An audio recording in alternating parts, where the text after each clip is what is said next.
The Podfather is both brilliant and actively toxic. Let's talk about it. Greetings, guys. My name is Monette. This is my channel, Evolve with Monette. So good sharing energy with you. Thank you for coming in. Thank you for inviting me in. If you're interested in working with me, you know what to do. Description box, website, talk to your angels, and they call me boo, okay? All right, Joe Budden is seen. He was a rapper who retired and said he would stay out of the booth. Infamous for going back and forth and having beefs with people like Drake and others where he really outwits his opponent. He's very, very smart. But he's also incredibly male-identified, misogynistic, etc., etc.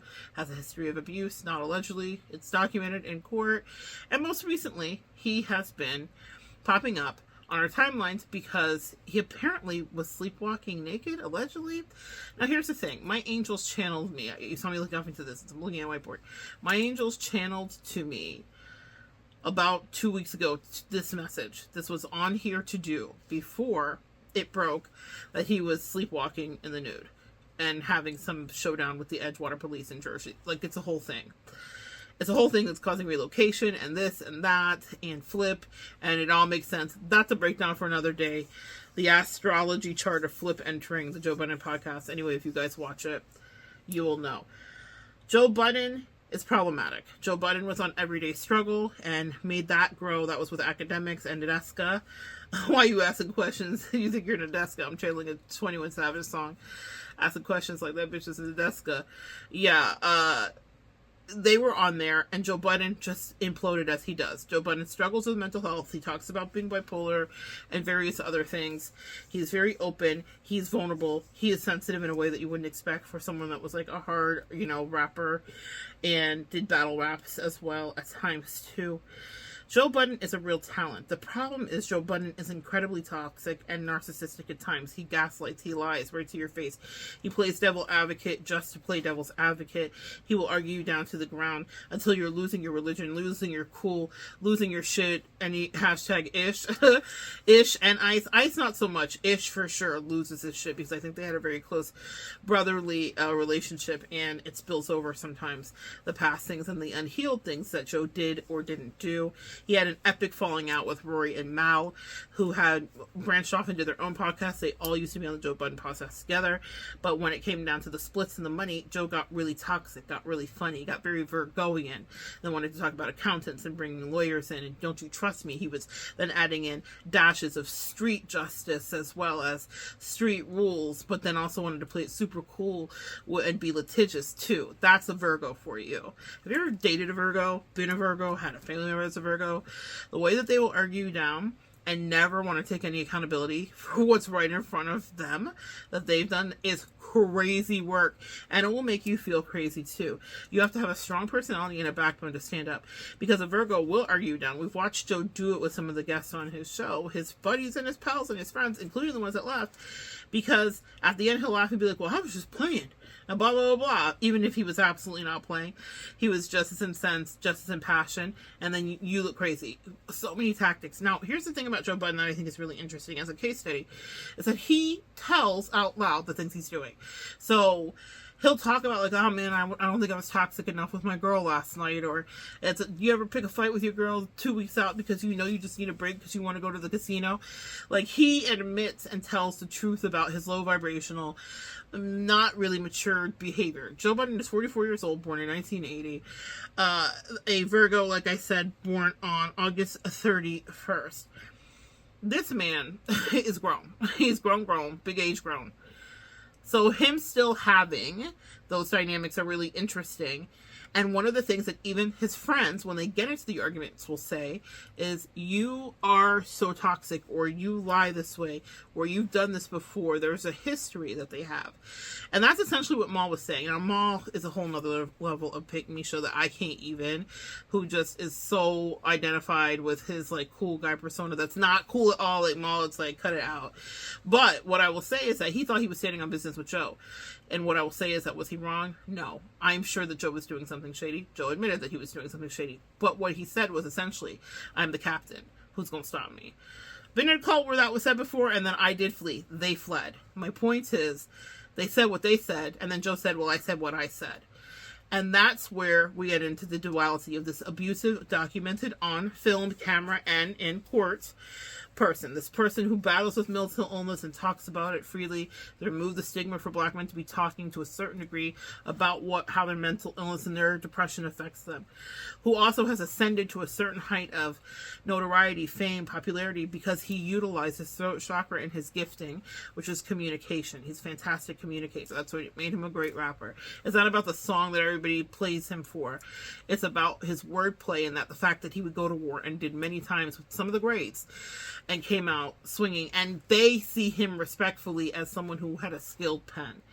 And if you never are going to listen to a rap song of his, if you tune into the Joe Budden podcast, you see how he stirs controversy. He's brilliant, but also when he knows how to stand down, or also when he has zero self-awareness at all. People come into this life and we have something to bring. And the Virgo aspect in Joe will have him strive for a certain level of perfection. It's why when he was excoriating Rory and Mal in third person, if you understood the shots that were being thrown, he was talking about how they didn't have mic stands on their new show and how they were holding their mic, and he was making fun of their setup and the chairs and the spacing of it. You can go back and look at their old videos to now.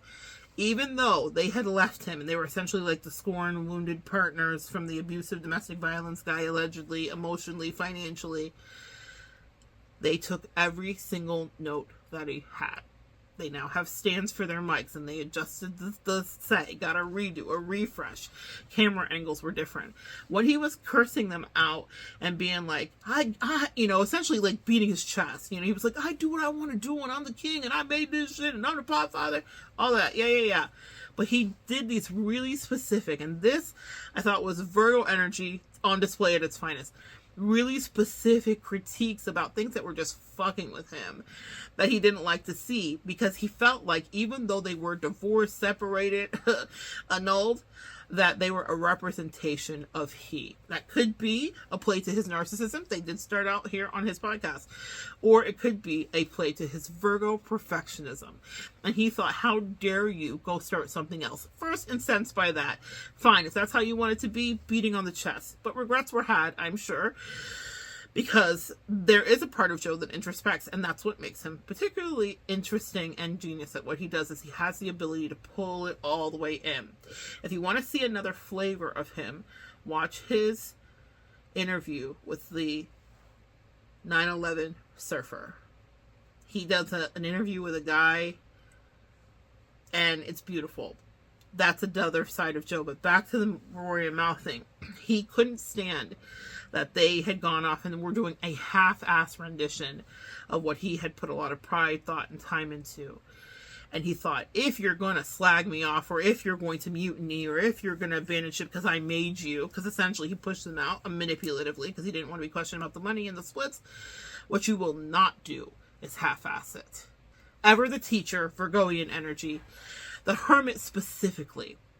In tarot, Virgo rules the hermit rules Virgo energy. And it's about study, self-study, showing yourself study to be approved. It's about our institutions. So everything that is an institution or a municipality is a Virgoian energy. So our libraries, our fire stations, our hospitals, our schools, our places of education, all are under the hermetic umbrella of Virgo, okay? Of learning, of up-leveling, of getting humanity to a different place in a structured way. So he couldn't stand that if they were going to go off and play podcasts, that they were not doing it in a way that was structured. And so in cursing them out, he was still being a dad and Virgoian to a certain degree, where he was saying, if you're going to get this right, don't embarrass me. And I just thought it was really funny that they took the notes. They were in a full fight, anger, animosity. People won't speak. Subs still drop to this day. But they listened to what their podfather had to say. What's your name? Who's your daddy? Now, pause, as the guys would say. No one would want to say that anyone's anybody's daddy. But he did birth a lot of people that are trying to do what he does, where he lives, rent-free in a lot of people's mind. Now, let's talk about his stint in time with drugs. When you are wrangling genius to whatever degree, you may medicate to get that to subside. And for Virgo, wrangling genius is even more painful because they feel like what they get, they have to make perfect. So when the muse visits them and floats through, he has to pen the best thing, do the best thing. And I really believe it's why Joe retired, because he thought there's nothing else I can do. Even if I have a couple moments in the sun, this is not the legacy that I see myself getting done. And he pivoted. I was really proud of him. And that's where the mutable energy of Virgo comes in. It's not a fixed sign. It's a mutable sign, which means that they can move and flow and go with the times. Now, people, including Joe, would call himself very erratic, especially when he was mixing drugs, lower vibrational entities and energies with his mental illness, with alcohol, and with his mental health and mental diseases. Not a good time for anybody. So he was volatile. He would end things. He would sabotage things. But he's calculated in a way now when he's gotten some of those things under control. That still doesn't mean that he will not pull the piece of string, because that is very Virgoian to do. There's this one piece of string off you, and if I could get this one piece of string off you, then everything would be perfect. But he might be unraveling you, and to him it would be worth it. The way that he unraveled Rory and Mal about those microphones and then they fixed it. He was still like, listen, I hate you forever. I hate you so much right now, but do better. And that's the thing about Virgo. Virgo can cuss you out. It can dress you down. It can abuse you and still put a hand down to lift you up off the ground and be like, yeah, I was trying to use you, but it's because I need you to be smarter about that. A lesson was learned. And that's what will happen whenever you are dealing with Virgoian energy, is you will learn something about yourself, about society, or about structures and how they can make you better. And so right now, the Podfather is in trouble. He is in trouble. He is dealing with a moment where he's, I think, unraveling his own string. I think he's about to get into a pissing match with one of the sheriffs over there in the Edgewater area. He's saying that there's all this stuff and whatever. And I do believe that when you are high profile, you will be targeted to a certain degree. But I believe, too, Queen Flips brought some attention that was unwarranted and unnecessary onto them, dealing with the whole thing about them possibly having to move where the pod is at, and disclosure and rule ordinances of the city about recording and disclosures, and it's a lot. It's gotten messy, but what we're seeing as the distraction is Naked Joe on someone's CCTV, who sleepwalks, and he talks about it, and he tried to get ahead of it on the pod, but it's more messy than we think, and this is why I think the angels were downloading it to me as a channeled thing on my list of things to hit and to talk about with you guys. So what do you think this is? Is this a diabolical Joe pivot? Was he out of order? Is he in a real pissing match with one of the tenants? I think that's also a background thing happening too. Do you understand his purpose in society and what he is called to do, which is to be a creator of chaos and a commentator? Even if you don't agree on where he stands emotionally, misogynistically, misogynoirly, all the wars, all the lees, he is a mess. But he is here to be a provocation to get us to elevate and think about what else. Someone else who operated out of a Virgoian space, who people have called erratic, and so dealt with mental health, and said that drugs were playing in his face, when he could tell you, besides weed, I don't even know what you're talking about, Willis, is one Mr. Cat Williams. Another Virgo with an acerbic tongue, but a wisdom and insight and truth that you believe. So whatever he does or doesn't do, you're willing to deal with, because the oracle speaks. And the oracle speaks truth. The difference with Joe and Kat is I feel like there's a deeper level of integrity that Kat's worked on. Joe is still unscrupled, Wild Wild West, a little touch, a little flavor, a little sprinkling of deep narcissism, our favorite word. And what gives him any pass, if any, is his self-awareness to a certain degree. The level to introspect, the level to say, yeah, that was fucked up with me. Later, depending on what wall you have him pinned against, because as we see that he does with his host and friends, his fellow hosts and friends, he will pop off and double back and erase that again, unapologetically. I think that has to do with the mental illness, the narcissism for sure. He is brilliant, but he is toxic. And the both are intermingled. Right now, we're getting to see it like as a supernova. It's bursting bursting out into the zeitgeist so soon. This will be bandied about more and talked about more. And he kind of holds the reins here regarding communicating and things that are happening in pop culture. Well, now, what happens when you become the news? So now he's the news, and now he's going to have to handle the spin of that. And now some other things will get revealed. And so what I wonder, because what I was hearing, you know, I don't listen to the pod every week, but when I pop in, and he just did a new podcast called like Pod Wives. So it's like Ian, it's him, and I think it's Parks, and their girlfriends or wives. And so much toxicity. I haven't even watched a full episode, but just a little clip I saw, I thought, oh my God. I could see him unraveling. When you work with clients, and I have for many years, that deal with various mental illnesses, especially when someone's bipolar, they need excitement. So what they'll do is they will sabotage a relationship, or they'll provoke you, or they'll be mean to you. Anything to elicit emotion, because I'm getting bored here.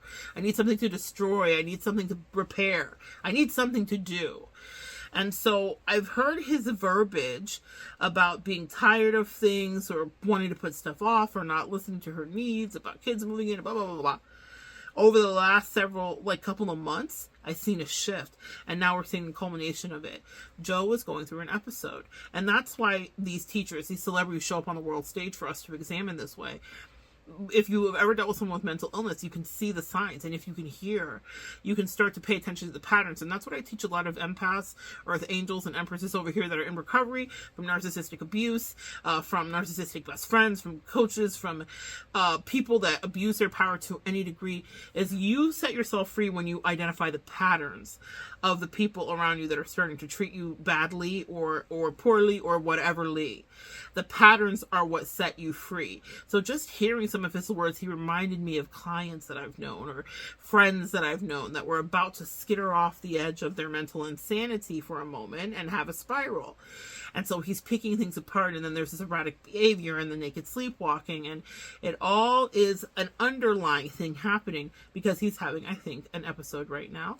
He'll call this smear campaign and paint it, and he's the king of spin. That's another thing. Virgo in this placement, king of spin, because everything's mutable, sis. Their whole energy is a turntable, so it can go back and forth, it can scratch, it can make long, elongated legato sounds. A Virgo will spin you right round, baby, right round, like a record player, right round. And at the end of it, you'll be like, what happened? Where am I at? And then they'll be like, what is your reality? And then pat you on the back and walk away. They might have stolen your wallet. They don't know. They don't stay. They just go, and you have to figure it out. And if they did steal your wallet, somehow that's the magic of Virgo in the position, not just of Joe, but when they get to elder statesmen. Him being the podfather has shifted the level of respectability that some people have for him, or you don't respect him at all because he's diabolical at times. But there's a thing about them being the hermit where even if he stole your wallet, you're thanking him later in future time because you learned something about that experience, about vulnerability, about trusting. And you shifted something that might have been fixed in you just for being adjacent to his mutable energy too. He challenges people. He pushes people, including those that are closest to him. And if you're able to handle the spin, then you're able to understand that you have built a wherewithal where you can stand the test of time against many things. You are bamboo that bends and doesn't break. And a Virgo in his placement, with his level of toxicity and ability to make you cry for him in the next moment, with his introspective reality and vulnerability, is someone that's going to cause you to bend. They're going to test you, my friend. And being proximal to him means that what will be put to an end in you is your inability to see truths, even if it's from someone lying directly to you. The Podfather is both toxic and brilliant, but he's volunteered on this world stage to teach us all lessons about believing what we hear or what we see, and maybe about turning it back inwardly and believing what you feel so that no one else can be deceiving with what they perceive as real, because we don't know where other people's mental illness starts or ends. We don't know where their bipolar manic stretch is happening. We don't know what demons, what past energies, what entities. We don't know. So pay attention to the patterns and the structures before you head off and go into these connections with people. Pay attention to people that seem to like to abuse their power or know that they're the podfather and they deserve your attention for an hour. And then what are they feeding you? And is there any level of introspection and accountability? If there is any saving grace for Joe, it is that there are moments of vulnerability. And then there's also moments where he's popping his collar and talking his shit. He knows who he is, and he knows his place in this business. And so there are lots of lessons to learn from Joe's toxic ass. I didn't think we'd have to see him naked to learn the lessons, but hey, the universe always has a laugh. A laugh. I hope he's not signing up for any humiliation rituals. That usually happens before an ascension and an upgrade when you're dealing with all things, the words that we won't say here on the YouTube streets. All right, guys, let me know. Have you ever watched Joe? Do you like Joe? Is that a hell no for Joe? He's too misogynistic, too toxic. He is toxic. You have to listen and be grounded. That's my thing. For any of these podcasts you're listening to, you have to ask yourself, is a person that's talking to you capable of leading you? Are they a perfect specimen? No one's a perfect specimen, but you need to know what kind of fuckery lies there within. I'm thinking of Derek Jackson specifically. You need to be able to discern, because no one here is perfect out here on these YouTube streets, including me. And people that you can be watching for years can disappoint you because they decide to walk outside naked while they're sleepwalking. Okay? For Joe's example, my point is, I have faves that I listen to. I don't always agree with everything they're saying, and I have the wherewithal to self-regulate my emotions and click off if I don't like it, and then go back when I'm not mad anymore, or whatever the case may be. But remember, y'all, we are existing here parasocially, right? And there's a point that they're having me say this. So we're existing here parasocially, which means that you don't really know what's going on behind the scenes in someone's life. Like I said, there were other things that I was catching as a practitioner that were happening with Joe, and I was like, he's about to sabotage something. Right now, Joe is in the mood to fuck something up. I'm chilling that song, I Feel Like Falling in Love. When you're manic and bipolar and you're combining it with other medications or self-medicating, you don't feel like falling in love. You feel like fucking it up. You feel like fucking it up. And it's a real feeling. Just like feeling like falling in love. Just like feeling sleepy. Just like feeling hungry. For people that are not mentally balanced, and we all struggle with some level of mental illness. The last time the statistics and I checked, the bipolar crash out is a different thing. It's like, I will pull all the shit down off the shelf until everything's off the fucking shelf, and I'll mean it. And then I'll look around afterwards and be like, damn, who pulled all this shit off the shelf? It's not that they don't know what they're doing, but the determination to be destructive is powerful.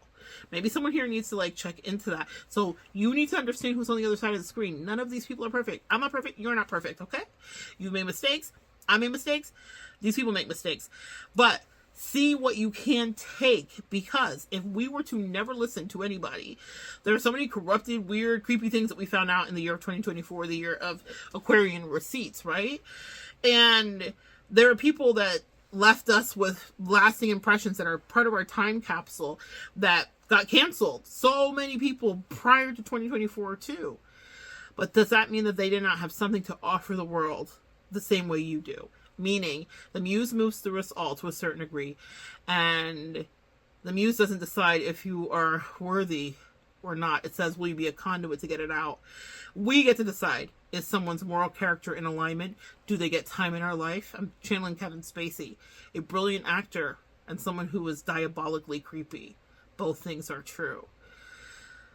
Which side do you choose to resonate with? R. Kelly, a brilliant singer, a brilliant vocalist, a brilliant storyteller, and someone who was diabolical. Both things are true.